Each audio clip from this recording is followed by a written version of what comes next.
We're live, baby. All right, let's get it going. Live out of Miami, Lancaster, Pennsylvania.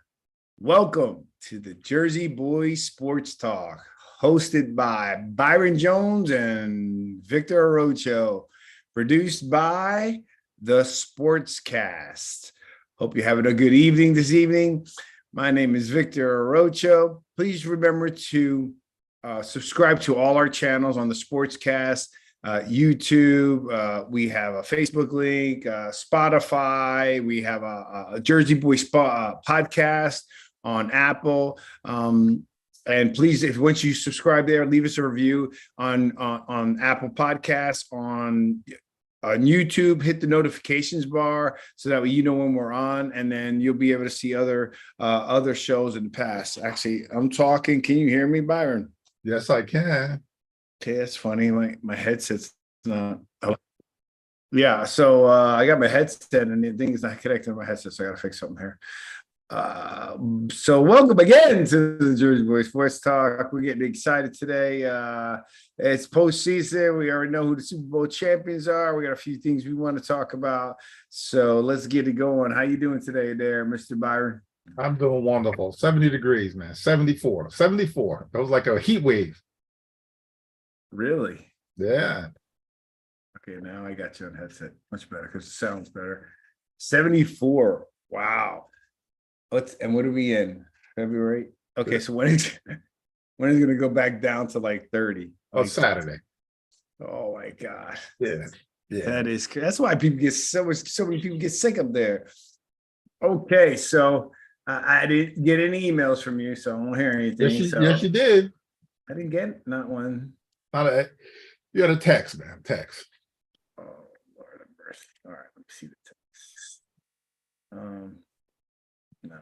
Not the first one, but as far as let's cover the free agent numbers for the NFC East. That's what it is. All right. I get that there. And then what do you think about Bieniemy? Oh, I think we talked about that last week, right? No, but now he actually has a job now. Oh, I thought we talked about he's with Washington. Washington, yes. And he had a couple of people running their pie hole. Like Shady McCoy came out and pretty much blasted him, saying that he really didn't run anything, that it was all Andy Reid, but Bieniemy was really nice, when somebody asked him that question, as far as what Shady McCoy said, and he was real politically correct as far as his answers. Basically, he's not worried about what other people say, but that wasn't right. That for McCoy to say something like that about this guy, man. He's been in the league a long time trying to get a job, the head coaching job, and he's gotten screwed, or however way you want to put it, 1,000 times for the last 5 years. Yeah. Well, a lot of that, like you said, the perception. Hold on, I want to put this fan down, but a lot of it is the perception of that Andy Reid's calling the offense, right? But I can't imagine, Andy Reid's always spoke highly of Bieniemy. Yes. Number one. Number two, it takes a whole staff to win the championship.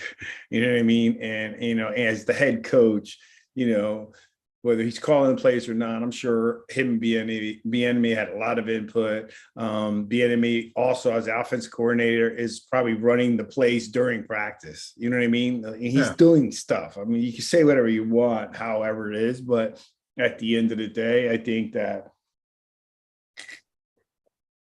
I feel that offense is a little more difficult than defense. And I only say that because there's more things to be happening at the same time, a lot more playbook, so forth. So you got to have a lot of things coordinating. And I think I think this is good Bieniemy because he's now with a defensive coach, right? So if they perform from an offensive perspective, there's no confusion that he's done a good job. Yeah, but my issue is, why is it that this guy has to jump through hoops to get a job? He has to go take a lateral move to another, he's going to be assistant head coach and OC coach for Washington. but you had the two losing coordinators on the Philadelphia Eagles. Both of them got a job. Got a job. So how is it? And then, when they sit there, they bring up, his past, whatever he did 20, 30 years ago, that's good. He does an interview well. They have all kind of excuses for him. All kind of excuses, that, why he doesn't get a job. Yeah, I'm not in the room. I don't know how he interviews. I really don't. But my feeling is, and I've said it 1,000 times, you need to have a seat at the table. I was told this a long time ago. If you want to make a change, you have to have a seat at the table. As far as with the owners, the whole ownership group, these guys, I don't know, I'm not going to say all of them, or, and when I looked it up, a lot of them are between in the 70s and 80 years old. There's maybe like 3 or 4 that are in their 50s. It's a big difference when you got a guy that's in his 70s, talking to, a 53-year-old, African American man. They're not going to have anything in common besides football. And, they want to bring him in the room, hit him with all these questions. And I'm sure they probably bring up, the stuff that he did, whatever happened in, Colorado, wherever he's been. But it's not right that this guy, has interviewed 17 times, 15 or 17 times. That's crazy. That's a lot. The other guys don't get it. You even had Joe Judge. I'm going to even bring him up. Joe Judge got a job. He was a special teams coordinator. And he got a job. Nothing against him, because you have John, Harbaugh, with the Baltimore Ravens. That's where he came from. But Joe Judge. No, and I think he got released from the Patriots. Didn't he? Recently? No, he's still there. He's still up there. For some reason, I thought he was replaced or something. But it's crazy that Bieniemy has to go, I think, a lateral move to hopefully get a head coaching job. Let's say, for example, with Washington Redskins, they're up for sale. Supposedly, right? I think they are. So say the new group comes in and they buy the team. You know what? We want a different coach. So now they fire, Ron Rivera, Eric Bieniemy. All these guys are out of a job, because a new group. And that does happen. I mean, every now and then, these guys, they want their own. And then the other thing, who's going to be the quarterback for the Washington Commanders? They got a rookie, well, not a rookie, but Sam Howell. He's a really good kid from North Carolina. He's a good quarterback. So now he's going from Patrick Mahomes to Sam Howell. Nothing against the kid. So, and if he does well, yes, he should be in line to get a job. He really should. If he turns this kid around and and they do well, yes, he should get a job. But say, for example, if he doesn't, then what are they going? It's going to go right back to the end. Oh, well, Andy Reid did this. It wasn't him. Now we can see, because he's here, and it's going to be a whole big old mess. I want him to succeed. I want to see him get a job, but it's just not right that he had to jump through, hoops to just be in the running the next time for a job. I agree. I still think it's a good move for him. Yeah. I think that if new ownership comes in and replaces him immediately and Ron Rivera, there's going to be some fireworks, right? Because it's going to be like, you just came in and you just replaced 2 minority coaches. Yeah, but it doesn't matter. They don't care. I'm just making a point. I stated. Right. I'm not saying. Yeah. I'm not saying anything. Number one. Number two, they're still going to get paid. So that's just going to be stupid. Like, you just signed the guy. It's kind of crazy. And I can't imagine a new coach coming in, with Ron Rivera's history, with Eric Bieniemy's championships over there. I think I want to see him do well. I think it's a good move for him. Now, you're right. He's coming from Patrick Mahomes to someone who's not. But that's Sam Howell. He would have that as a head coach too, right? I mean, he would have that as a head coach. It's not like there's many teams that have the Patrick Mahomes of the world, right?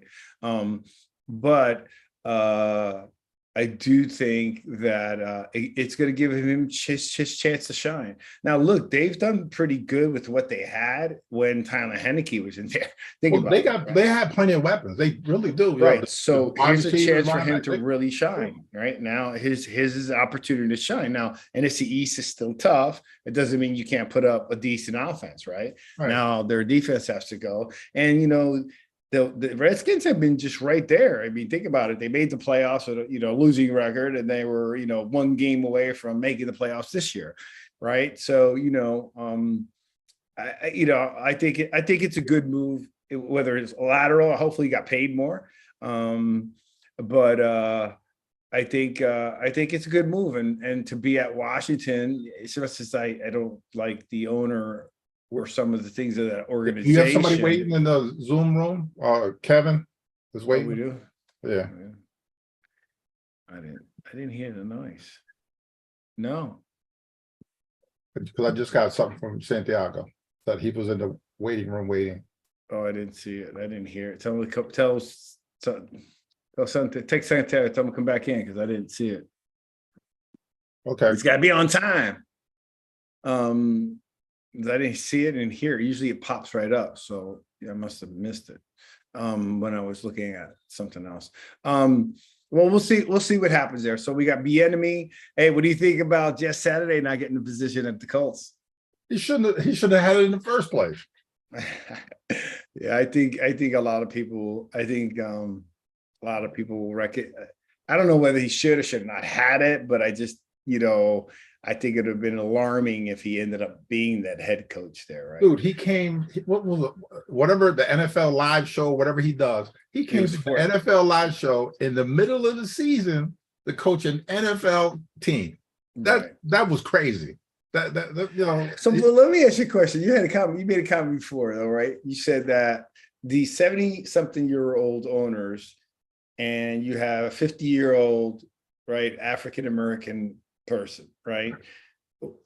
What does the white 53-year-old have in common with the 70-year-old owner? Probably when they look at each other, they see the same thing. Okay, but that's okay. I guess that's something in common, but what's not in common is they're a level in life, right? You're talking about billionaires versus a millionaire, right? And you're a millionaire, through work, and those guys are billionaires through building businesses, right? So I don't know how much other than what their look is, right? Yeah, but how many okay, to be honest, okay. I'm just saying, I wanted to get that out. I'm just saying, how many of the billionaires actually sit down with an African American at the table every day? Every day. Warren Buffett. All right, one. What about the rest of them? There's a whole bunch of other ones too. Robert Johnson. I mean, I don't think there's a lot, but I can't give you but I can tell you that it's all. A lot of people go to Warren Buffett, and Warren Buffett opens the door, like Shaquille O'Neal, LeBron James. Yeah, he seems to be the guy that opens up. But then again, he's a country boy from, I think, Arkansas or wherever he's from. Nebraska, Omaha. Omaha, Nebraska. That's right. Those guys talk to those guys all the time, but not a lot. I would agree with you, not a lot. What are they going to talk about? But I think if you seek them out, it's also about fame too, right? They want to be around, I don't know. That's all. But I was just curious. I wanted to see what that response was, because I think the only thing they have in common is appearance, but they may not have in common a lot of other pieces, but I just don't see where, I don't understand how an owner, I guess, you would think that an owner of an NFL football team needs to know football. And the majority of them do know the game. And that's what it should be about. But it's not. I get it.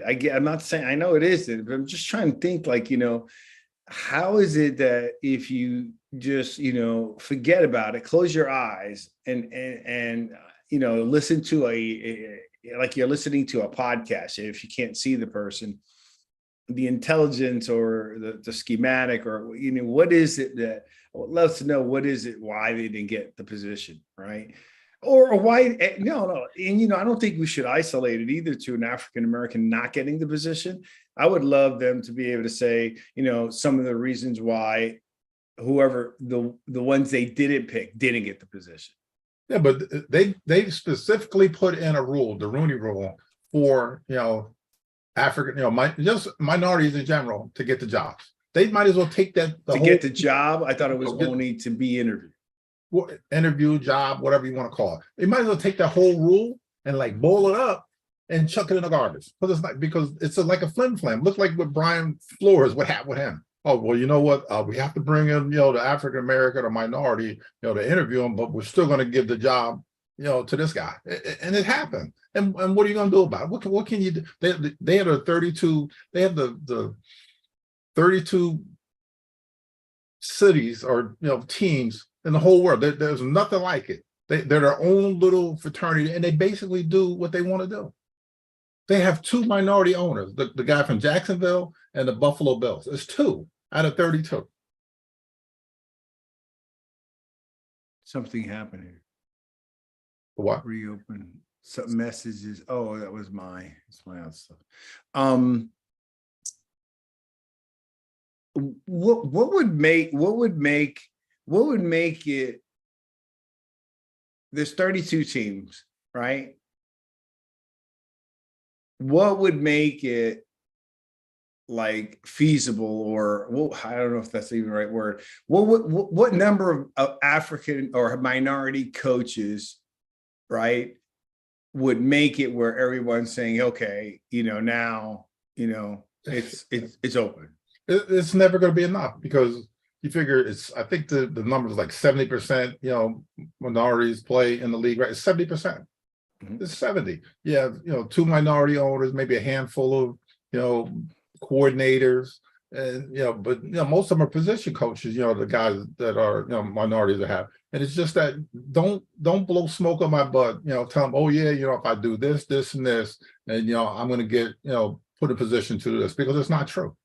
And, when you sit down and think about it, even what would be a number of 32? But you can't put a number. If there was 15 African American coaches, would that be something that would say, okay, everyone's got a fair shot? I mean, what number is that going to be that people would be? I don't have my thing. It has to be fair. Don't have me come into an interview knowing that you're already going to hire this guy. Don't waste my time having me fly in to wherever I'm going, and then I'm gonna sit there 3 or 4 hours or however long that to interview this job, knowing, and I'm sitting there thinking, yeah, I might be able to get this job. And then as soon as I walk out the door, they're already getting ready to hire this guy because they fill the quota. Don't insult these guys like that, really, and it's a whole bunch of them. They do it. That's where they're getting sued now. Don't insult these guys' intelligence, because it's a small fraternity. They know pretty much before they walk in the door who's going to get a job. I really believe that they know, because all these guys have the same agent, and I'm sure they talk amongst themselves. Hey, we're getting ready to work out details with such and such. They know. They know before we know that who's going to get whatever job. And you can't put 32 of those jobs in the country, in the whole world, and you can't put a number on it. Well, you know what? You can't go, I want 15 minority owners, because it's never going to happen. Never.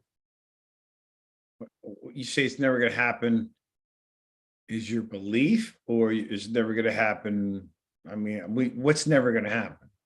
It's never going to happen where all right, well, I'm happy with this number. All right, like I just said, 15. All right, I'm happy it's 15. No, it's never going to happen. They're always going to have 4 or 5 or 6. No, but if it was 15, then it's fine with me. Right. Look, I don't. I'm kind of mixed with. I think everyone deserves a fair chance, particularly, minorities, right? But, it is a business, and maybe I'm a too trusting of a person or not. I do think there's issues in the NFL in that selection process. But I also think it's a business. You know what I mean? These guys paid a lot of money, and they've run the business as a business with a lot of money. They're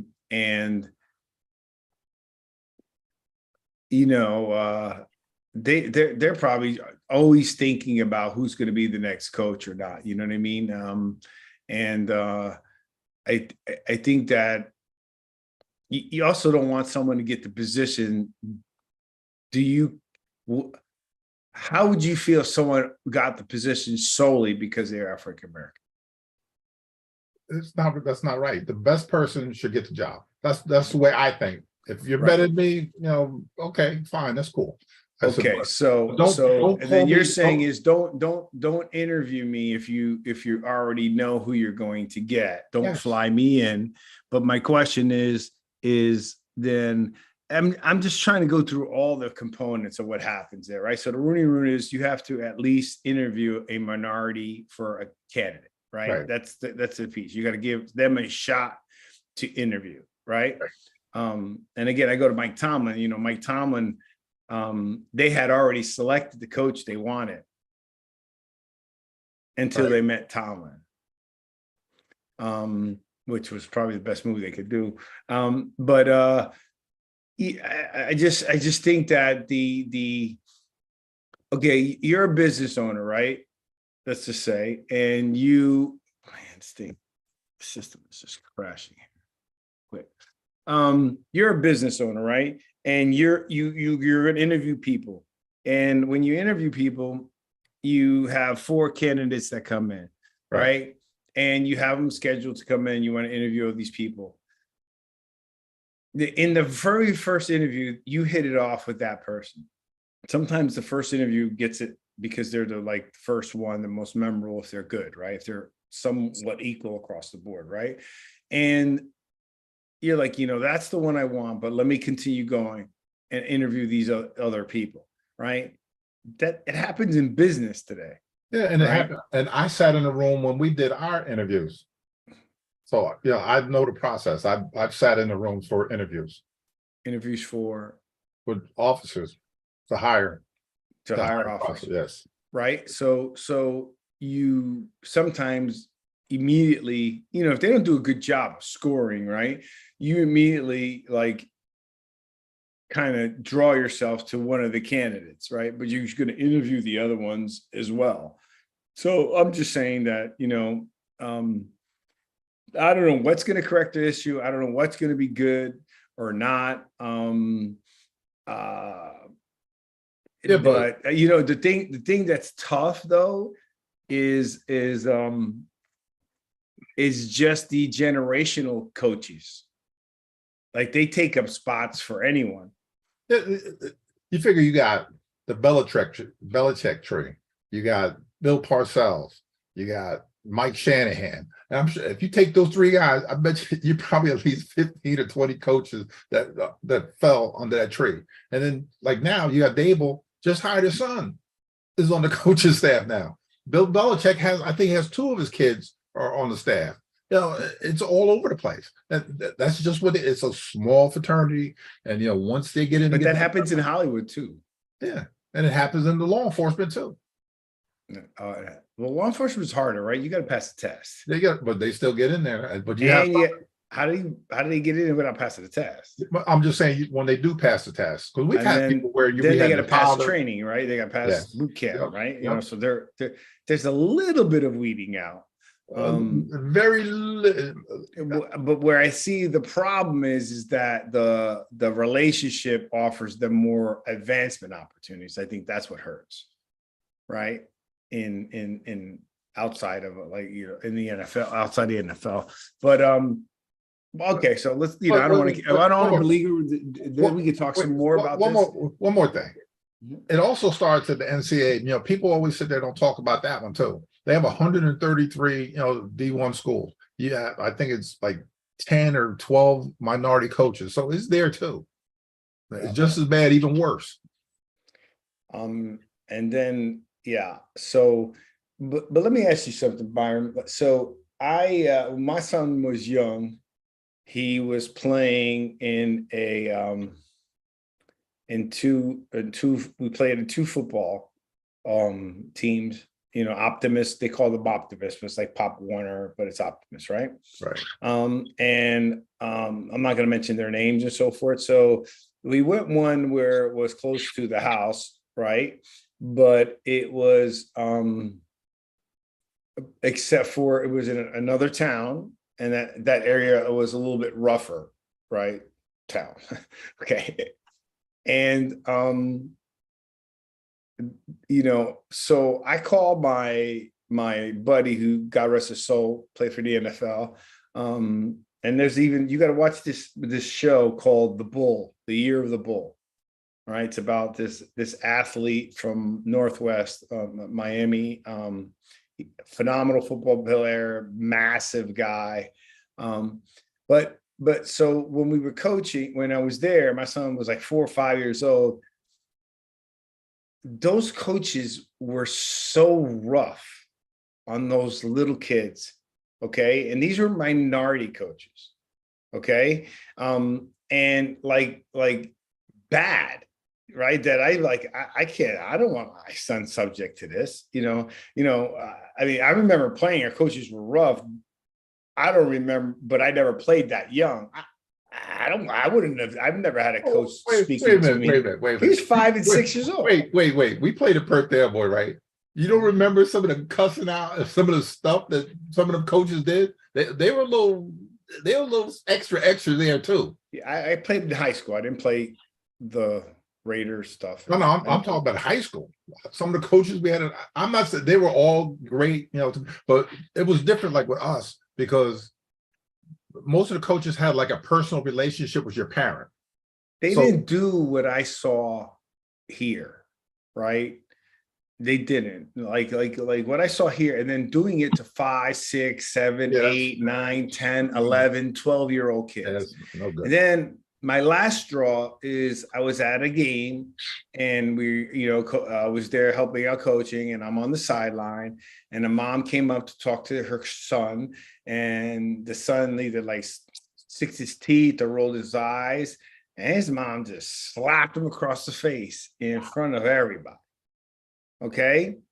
That was my last straw. I can't be around that. I don't want my kid to be around that, So I go to another one. This one was a really good program, but these guys, they were recruiting from all over Florida, getting the best kids. The Bozos played there, so you can figure it out from there. But they were also rough, dressing down these kids at such an early age, right? And I'm saying to myself, if this is what happens at this level, and these kids are good, and they're not treated with any respect, they're going to grow up not respecting others. They're just going to be big, monstrous players with no respect for people, right? And then the coaches, I can't see them advancing. You know what I mean? To be you can't coach that way. It was really bad. I mean, it was bad. You got some people. So I called on my buddy and I said, then you wonder why you got these athletes that are good and they get older and they get into trouble, or they're just get into fights and get into situation. It's just that they're growing up playing football and being taught by probably what they think is a father-like figure, right? A coach, because, unfortunately in the minority area, Latin or black or whatever, there's a lot of single parents, right? Perth Amboy had a lot of single parents. And my family got divorced when I was 17. But I just think that if you get a chance to see this, I'll see if I can send you the clip. This kid was incredible, but you see how he was treated even at the level of high school.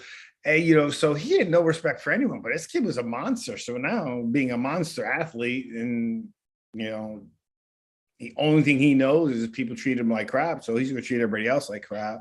And I'm just wondering if that plays into the fact that, they're not moving up, right? There's a certain way. I mean, you could be tough and mean and stuff, but you also can't be demeaning. You know what I mean?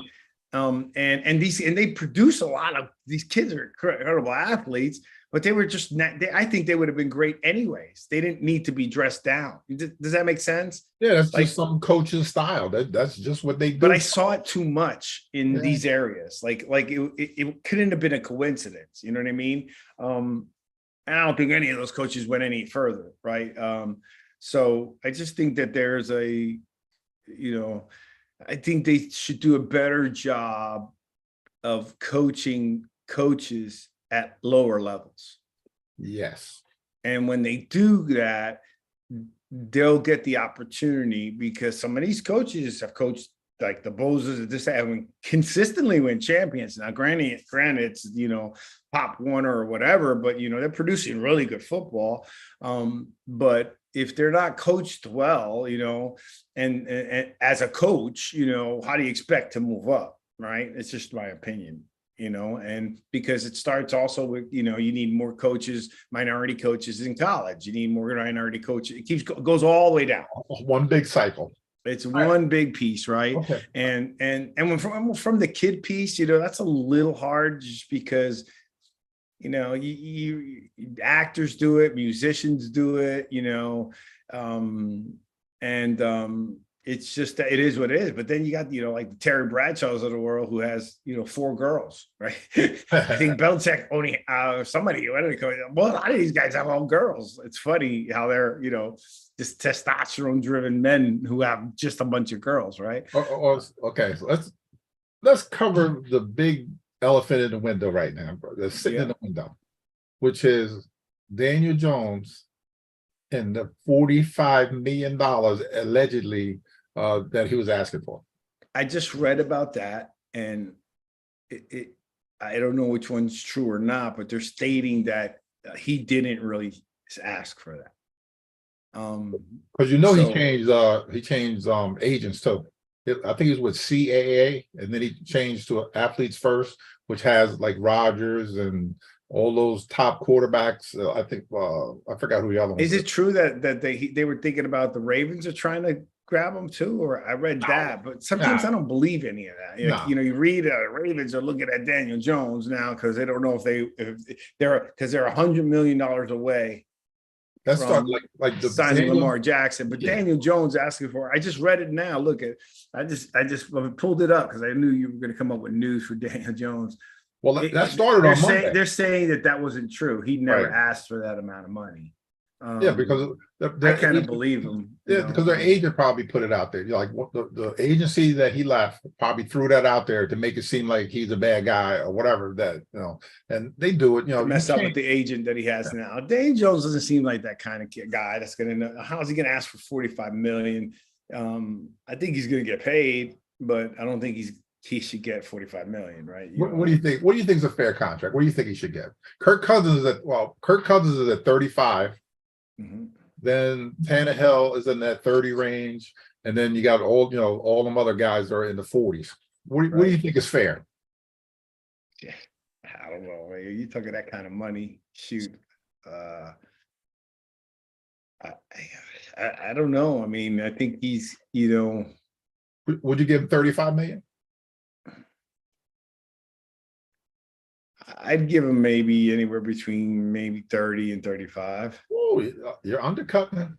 He won't stay for that.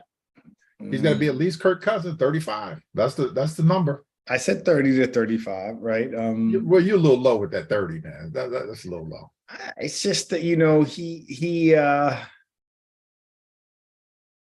his numbers aren't that impressive. I think he's got potential, right? But we've already seen once quarterbacks got paid how some of them performed.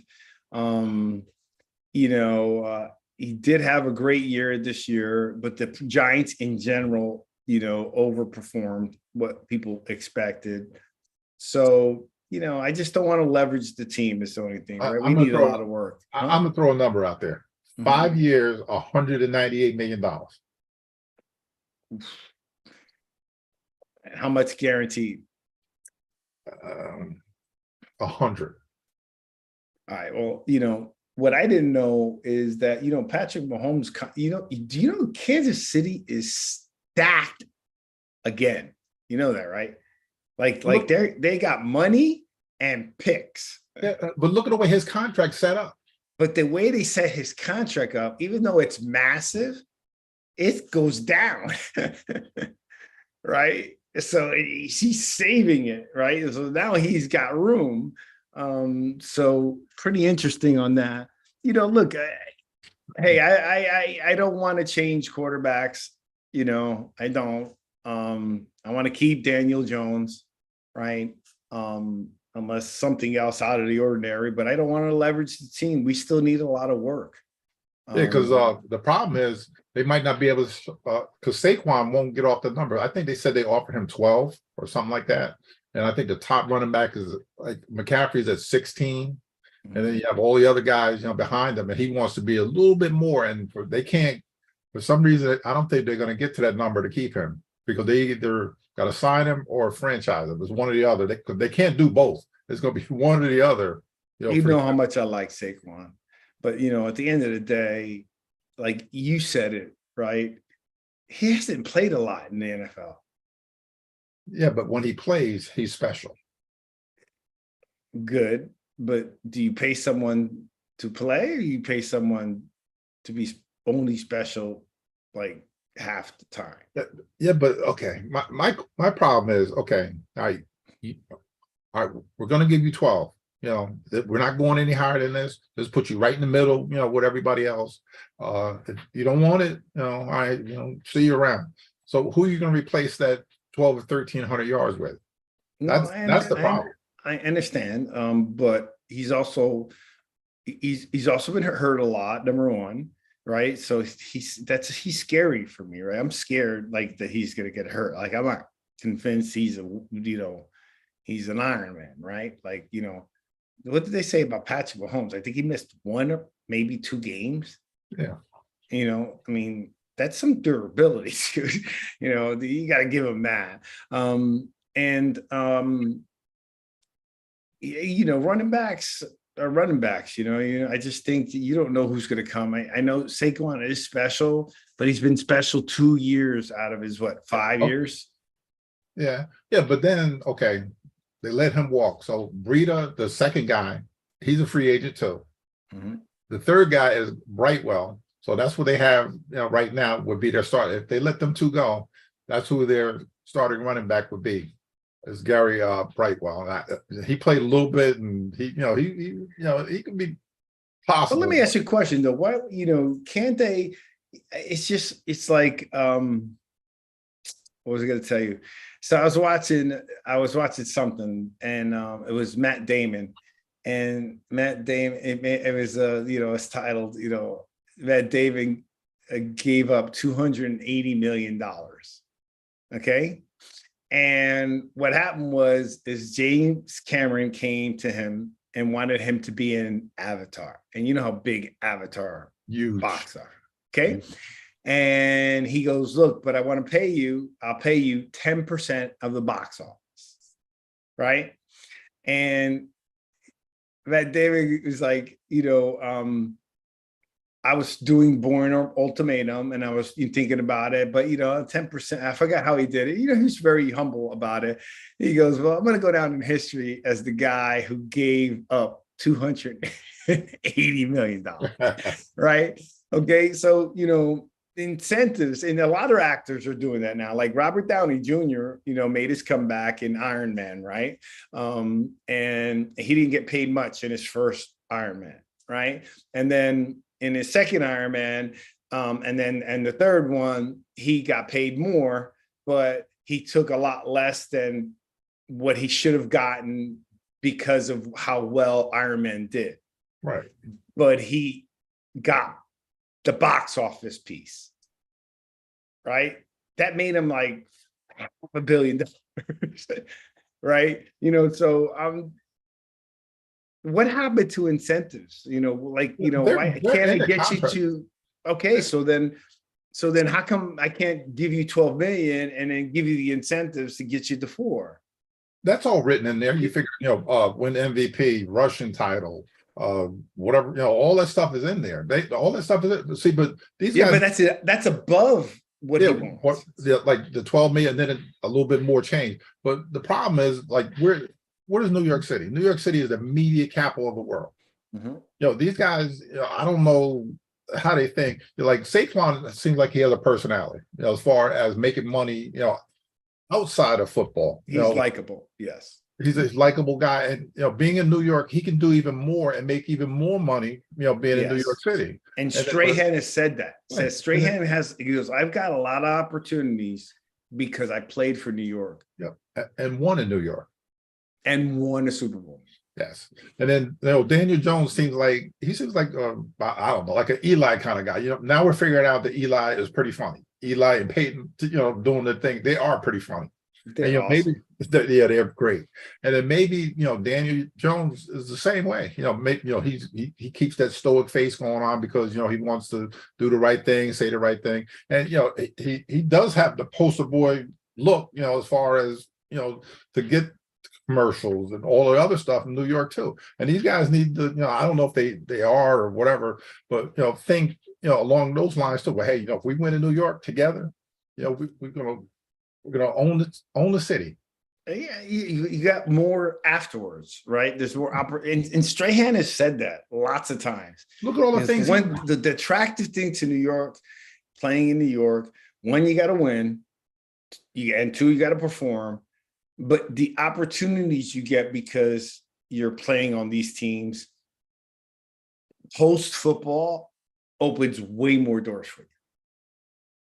Way more doors. And he said it, I'll never forget it, him saying that. So I think there's something to say that. I don't think that goes into the mind of the co-owners and so forth, but I just don't think it goes into the mind of the agent or which, and then feeds the players, because the agent, we don't know if he's going to be the same agent that's going to do the post, NFL career, but they usually are.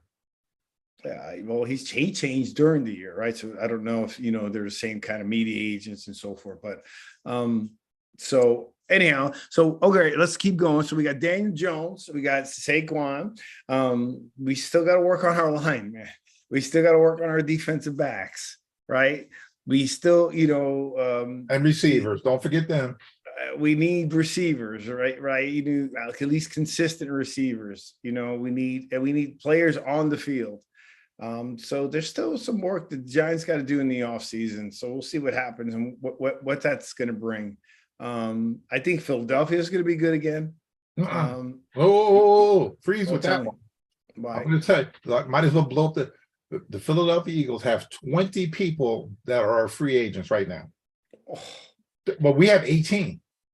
And a lot of like Philadelphia is like J.C. Kelsey. They don't know if he's going to retire or whatever. I think he's going to retire. Fletcher Cox is one of them.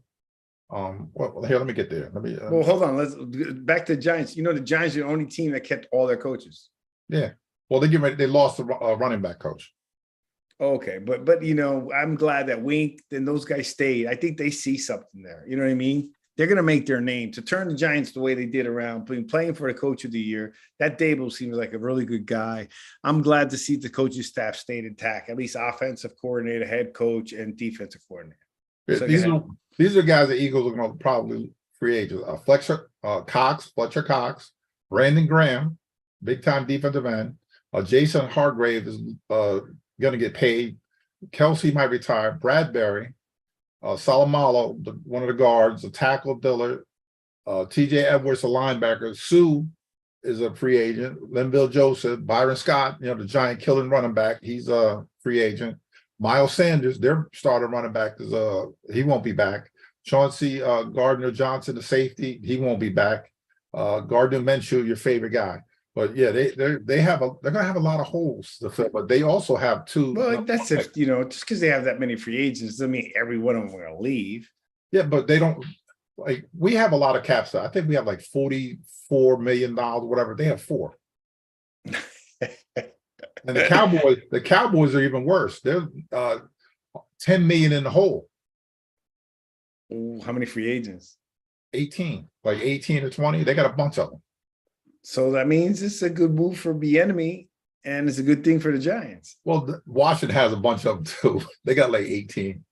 Right. Well,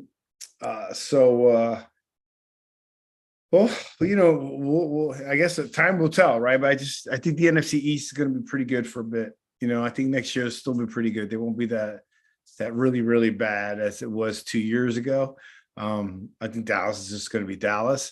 What do you think is going to happen with Dak if he just doesn't have a good year this year? Gone. I'm sure they're probably going to draft a quarterback, like in the later rounds, somebody. And because supposedly, and the Giants are too, Herndon Hooker, the quarterback from Tennessee, they got hurt. in the middle of the year that probably would have won the Heisman. He had like 27 touchdowns and 2 interceptions halfway through the season, and he got hurt. Hurt his knee. And supposedly, Giants and Washington and a couple other teams have been like really heavily, looking at this guy the last couple of weeks because he should be good to go probably, in the summer camp. So they're probably going to draft a quarterback just in case. Who, the Giants? Both of them. You figure our quarterback left. What's his name? Davis Webb is now the quarterback coach for the Denver Broncos. By the way, speaking of the Denver Broncos, they hired Vance Joseph as defensive coordinator, minority coach, Sean Payton. Oh, they did? Mm-hmm. Okay, because Rex was in the running for that job too. Rex Ryan. So he's going to go from the booth to back to coach? No, he was in the running. I guess his Vance Joseph got the job. So it says Vance Joseph returns to the Broncos as defensive coordinator. Then Browns hiring Bubba Ventrone as new assistant head coach. Who? Bubba Ventrone. He looks really young. He's an assistant head coach / specialty teams head coordinator. That's an interesting mix. That's a nice title. I mean, so assistant head coach, yes. Special teams coach is just kind of funny. So now you're going to have a 28-year-old guy, Davis Webb, is going to be the quarterback coach for Russell Wilson, who's 34. Who? Davis Webb, the guy that used to be our backup, our 3rd street quarterback. Right. He retired this year, and he got hired on Sean Payton's staff as the quarterback coach for the Denver Broncos. So he's 28, and Russell Wilson is 34. Yeah, but I trust Sean Payton. I still don't know where he's going. That's a tough division, dude. Like, it's a tough division. And then going against Kansas City, right, with what they got coming the next couple years, it's going to be tough. I mean, you think Russell Wilson's still going to outplay Patrick Mahomes and outplay Justin Herbert? Yeah, but they're still loaded. They have good receivers. They really do have they have good receivers. And, if they can fix the defense and they can fix Russell Wilson, they're going to be in the mix. They're going to be a little bit better than people think they are with Sean Payton as the coach. I think they're going to be a little better because of Sean Payton. Don't get me wrong. I just, something had to be there that he saw. He knows that maybe, what's his name? What is the coach's name for Kansas City? I'm telling you, I'm so tired of using him. Andy Reid. Maybe he's thinking he's going to retire or something. I mean, I don't know, but I just think that's a tough place. That's a tough division. I mean, think about who's been they've been 4 out of 5 years. He's been to the AFC Championship, the Kansas City. Right. So I guess, do you think they're on the downcline? No. And if they're not on the downcline, it's a tough situation for a coach. That's all I'm saying. There's nothing wrong with coming in second. That's not what you play for. But I'm just saying, if you want to, all you want is a shot to get in the playoffs. If it's the second, seed, the 3rd seed, or whatever, as long as you get in there, that's anything can happen when you get in there. That just gotta play your cards right. I got you. What do you think is going to happen with the Rams? I mean, they just plummeted from a Super Bowl team to nothing. They got rid of Bobby Wagner today. Well, a few minutes. Yes, I'm reading it right now. Yeah, linebacker Bobby Wagner after one season.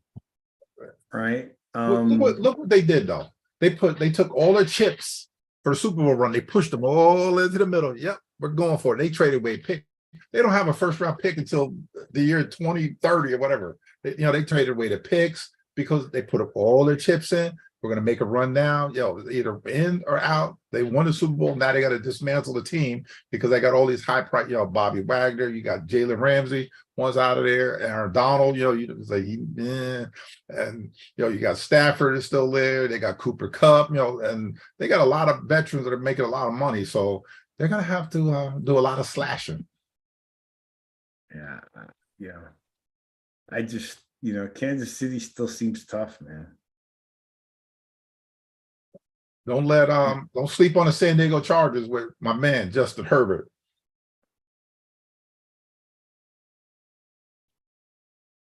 No, I like Justin Herbert. I'm not sleeping on him at all. Now you sleep. Well, I like him. The coach I don't like.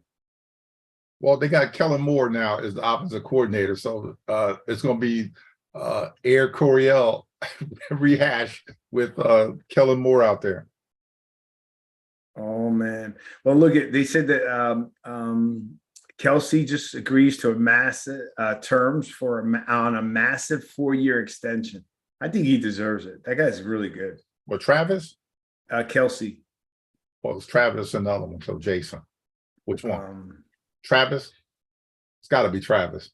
Kansas City, Travis Kelsey. Yeah. Great tight end. Yes, he got a massive, massive deal. Let's see what it is. They're not saying anything about it.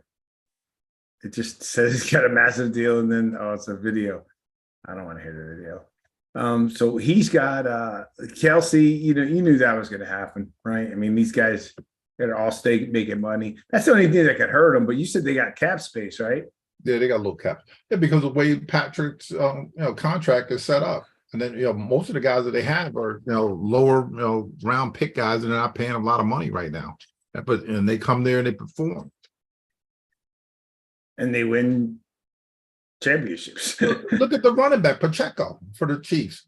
Is he a Jersey Rutgers guy? He's a Rutgers guy, 7th round pick. And look at him. Look at this. He came in there and he did his thing. And Kittle got a 5-year, $75 million extension. Who? Kittle. What, the other guy, the 49ers? Yeah. I haven't heard anything on Garoppolo. Free agency, not yet. What do you think he's going to end up?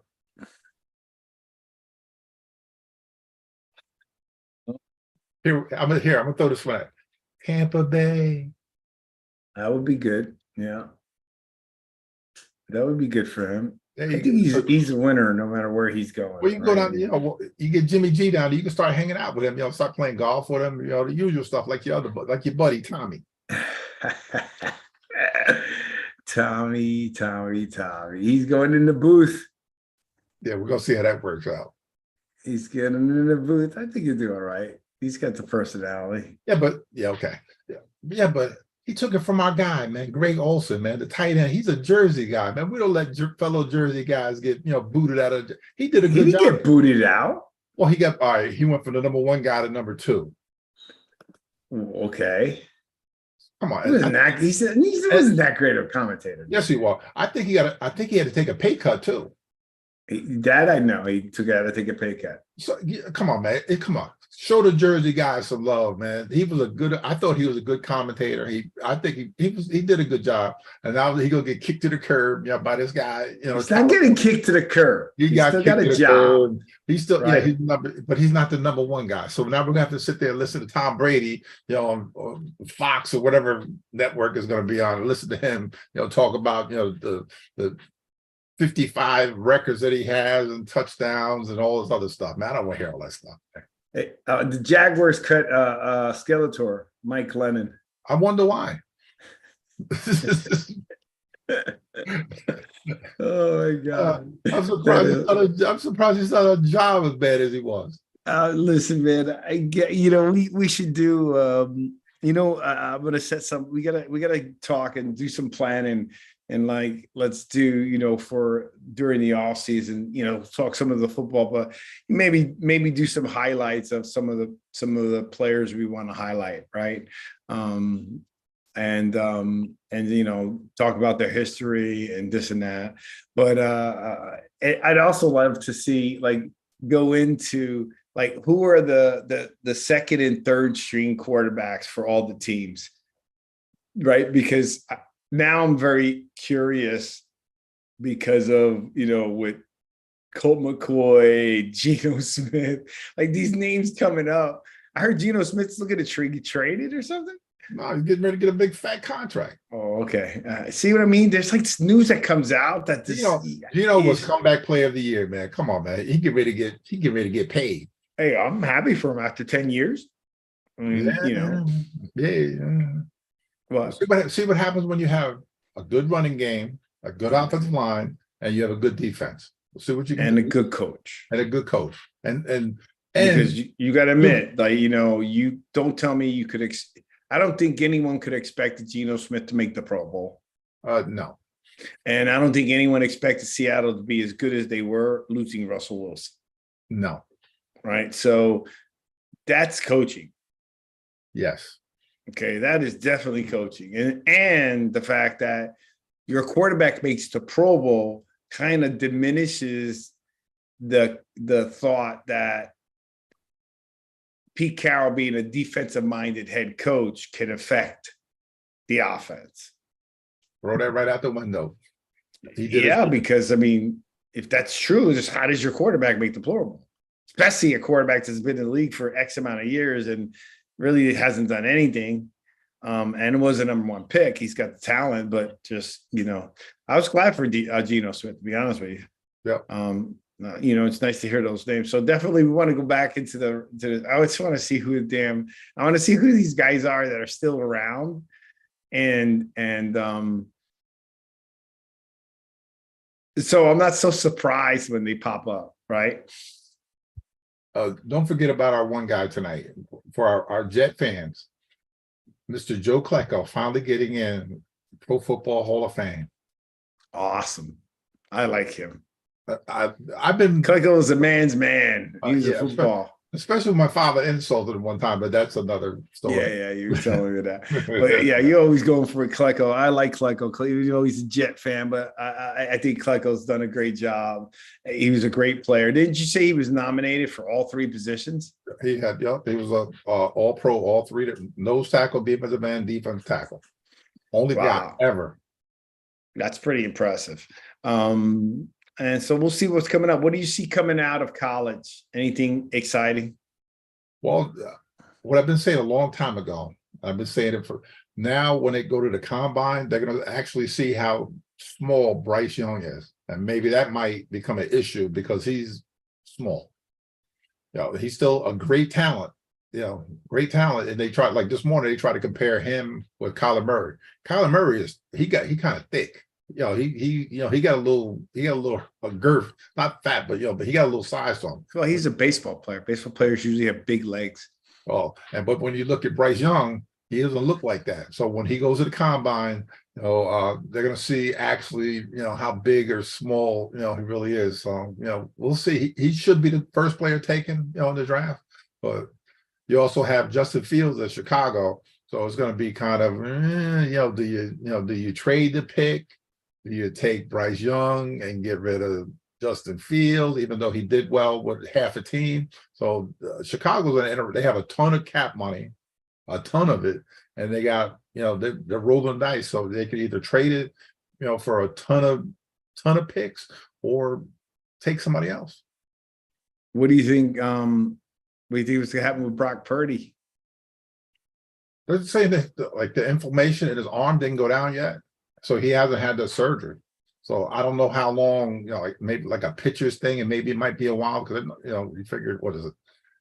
Let's see, March, the April, May, June. Yeah, it's going to be kind of cut and close. It might be the Trey Lance show instead of Purdy, begin the season, because I don't think he's going to be ready if he has a surgery like next week, and it's going to take a while for him. Let me tell you, Trey Lance better perform.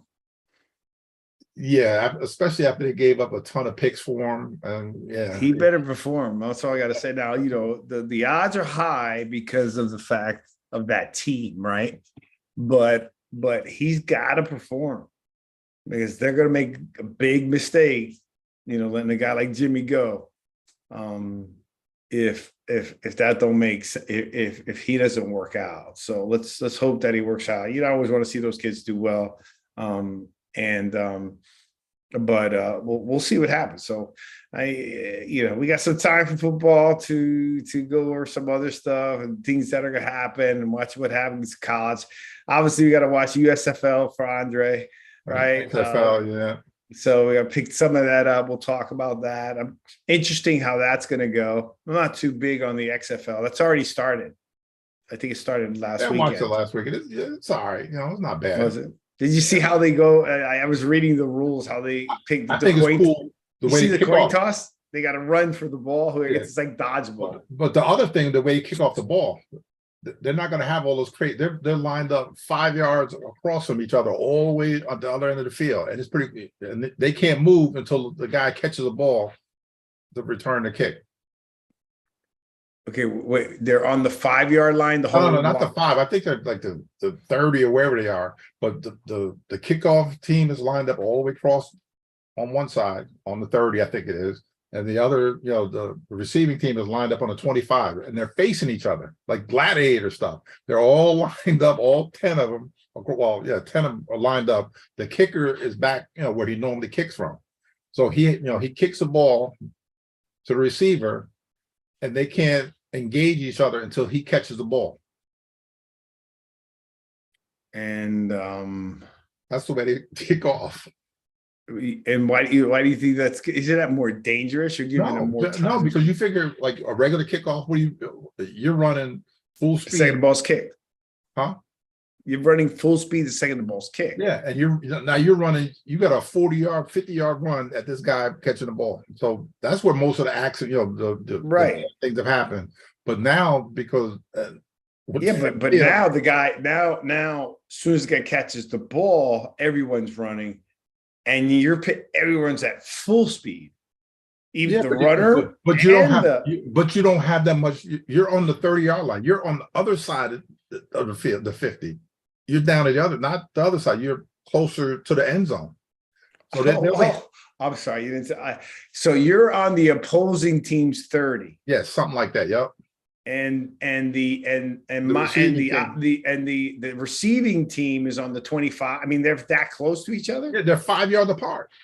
So they're 5 yards apart. Yep. The only one who's really far back is the kicker. Is the kicker, right? And then the guy receiving the ball. And then the guy receiving the ball, and you can't move. You can't move on either side until he catches the ball, right? Yep. Unless it goes into the end zone. Right. How did it go? Because that could turn into a lot of returns for touchdowns. Yeah, but you figure that's the exciting part. That's what they want to happen. But you're also cutting down. And you got the kicker have to defend them. That's going to be the kicker. Good luck.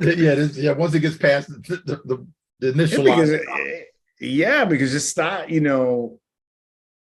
it's cool though. You need just one hole. Right. That's all you need. If everybody's on the same line, there's no staggered, right? Like right into each other. It's just one line staggered, and it's not staggered. You got 5 yards. Yep. And you better break through those 5 yards. So the offensive side, they just need to hit, right? Create something. Yep. That guy's got to be able to get a crevice. If he gets a crevice and he's fast, I bet you there's something more to it, though. I guarantee you that the schematic. You think the schematic is to everybody to rush? I wouldn't. You figure everybody, because you figure the why rush? Sit back. The blockers are going to engage these guys, and they're probably telling the running back, which I don't know, but one-on-one blocking and look for a crease. He's going to be looking for a crease. No, they're gonna design it like middle, right, left. Trust me, they're gonna push. No, not the way. No, I gotta see it. Then I gotta see it. But it's gonna cut down a lot of injuries. It really is. Yeah, because you don't have a guy running 40, 50, yards and lighting somebody up. So Yeah, because sometimes you're running down and you're lighting someone up, regardless. Or get lit up. Regardless of whether you're getting the running back. So I can't tell, because I was on a putt team, college, and I was the end guy, the end. I'd have to rush to make sure, get to protector, make sure, they punted the ball. And then my job was to peel back, and peel back, and I'm looking for somebody and light them up. I did it constantly. Right. That's my point. My point being is that, people get lit up without them even having the ball, right? They're just getting lit up. You know what I mean? I mean, I lit up a whole bunch of people doing that. Oh yeah, that's interesting. So I got to see that, and then I like the fact that for the coin cost is two guys running whoever gets the ball first, like in dodgeball. Yeah, that's pretty cool too. Right, that's pretty funny. Until somebody we'll gets hurt, see. then they'll stop doing it. To what? Until somebody gets hurt, then they'll stop. Yeah, because I mean, I'm assuming one's either with the strategy hit the guy and get the ball, fake hit the guy and get the ball, or just try to get the ball, right? I mean, I haven't seen it, so I can't come up with something. But it's interesting. I want to see what the USFL has. This is going to make for some interesting football, hopefully, if it sustains itself over the next couple of years, because they increased the practice squad to 16, right? Is it 16 or 20 something? 16, I think. And then now you got the USFL, which is like a feeder system, right? To the NFL and some degree XFL, but the USFL is like the minor leagues for the football, right? Yeah, pretty much. So they got more, they're going to have more athletes being developed. All right. So, and right now, I think there's a lot of better athletes playing the game today than there was before, and I say that only because you're seeing backups performing really well, right? You never seen this Brock Purdy come in and do the things he's done. You never seen, Geno Smith come back from what he's done. You didn't see it as much. Just so much talent, right? Right.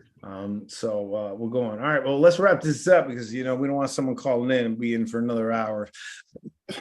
I did want to ask you a question because I didn't want to get into it, but what did you think about the comment one of our guests had said? I don't want to name, but where is like, if you're a football player and you get the ball, you on your mind, you think on your mind is on you getting lit up. And I was totally of difference of opinion on that. And you never responded when I asked you. As far as is that you're playing the game with the anticipation you're going to get lit up. Mike, I never played that way. But you figure it varies with a person. You can't tell how this person's going to react or this one's going to react. I get it, but in general, you can't play the game that way. No, you can't play it that you're going to get blown up or whatever. You can't because you're going to get hurt. You definitely but you also know that it's going to happen one way or another. It's going to happen. Well, you know what's going to happen, and when it happens, it sucks. But you're not anticipating that. That's my point. My point was I was a punt returner, so a kick returner, and I played, in high school, I played every position. I don't think I ever played with the anticipation that I'm going to get, I'm going to get lit up. Now, did I get lit up? Yeah. But, those were the worst because you weren't expecting it. See, but that's you. Other people might think like that. I get it. I get there. But forget about Victor. I'm talking about the majority of football players play the game and they're not thinking they're going to get lit up. They're getting the game to play. They get either playing the game to light someone up or do their jobs, but they're not anticipating getting lit up, knowing that's part of the game. Did you play that way? No. That's my point. Right? No. I mean, at the end of the day, because they told you you saw players that played that way, they get hurt because they're not making the aggressive move, right? It's like being a receiver. If I catch the ball and get hit hard, it doesn't seem to hurt as much as if I got lit up and I dropped it. Right, you catch the ball, that adrenaline is going right. So anyhow, I just wanted to say we never really finished on that. I was just saying that I don't think any football player, the ones that played that way was like Nehemiah. Remember him? Track guy. No, you know who? Well, what position usually that they really weren't expecting to get lit up, but they usually did? The long snapper. He gets lit up. Now you can't hit That's Lord. true. Back then, you could hammer him upside the head and do all kind of stuff to the long snapper. Now you can't do it. But back in a few years ago, yeah, you could. They wasn't usually, sometimes they got it, sometimes I know we fluctuate. Sometimes I would go over top at college, or Chris Pike, big old giant guy we had with, and we did different things. But they usually didn't, know that was coming. Right. And also, just think about the running backs, though. I mean, running backs, the wear and tear of a running back is tough. That's why some of the smart ones decided to retire earlier, right? Or run out of bounds. Right. Yeah. But hey, look, but some of those guys who run out of bounds, I think they're doing the smart move, right? There's no reason if they can't get any more yards, why have to, why take the hit? You're already taking a hit on every play. But I'm saying to you that the running back, they think about that position, right? They're trying to you getting the ball. They're trying to you. He's not in his mental mindset of thinking he's going to get lit up. Probably. If anything, he's trying to blow you up. He's trying to run you over. I don't think, what's his, God, why can't I remember people's names? What's my guy from Tennessee? Derrick Henry. That guy don't run the ball, think he's going to get lit up. He's running the ball, think I'm going to run you over. And most of the time he does. Right. But he has the chance to get lit up, but mentally he's not thinking of that. So anyhow, I just wanted to see what your thoughts were, because I don't think we never finished that. All right. We're going to wrap this up today. Thank you, Mr. Jones, and enjoy your 30-degree weather. And you got your Clemson shirt on. And I just want to say, okay, well, again, thank you for listening and watching to our show. Please subscribe to all our channels, YouTube. We are live every Thursday at what time, Byron? 8 o'clock. I got it right this time. 8 o'clock. 8 o'clock. 8 o'clock.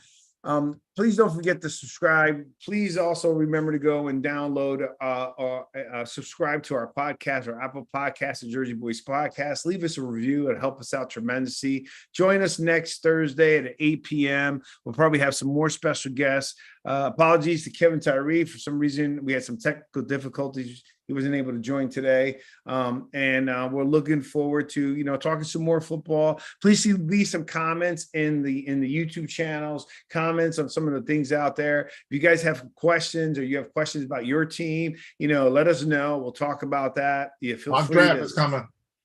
Mock draft is going to be coming up pretty soon. I would probably look at that. Byron puts a lot of work into it. So everybody, God bless. You have a good night. Be prosperous and love one another. And blessings to everybody out there that needs some blessings that are happening out there. All right, my brother. Talk to you soon. Yep. Peace.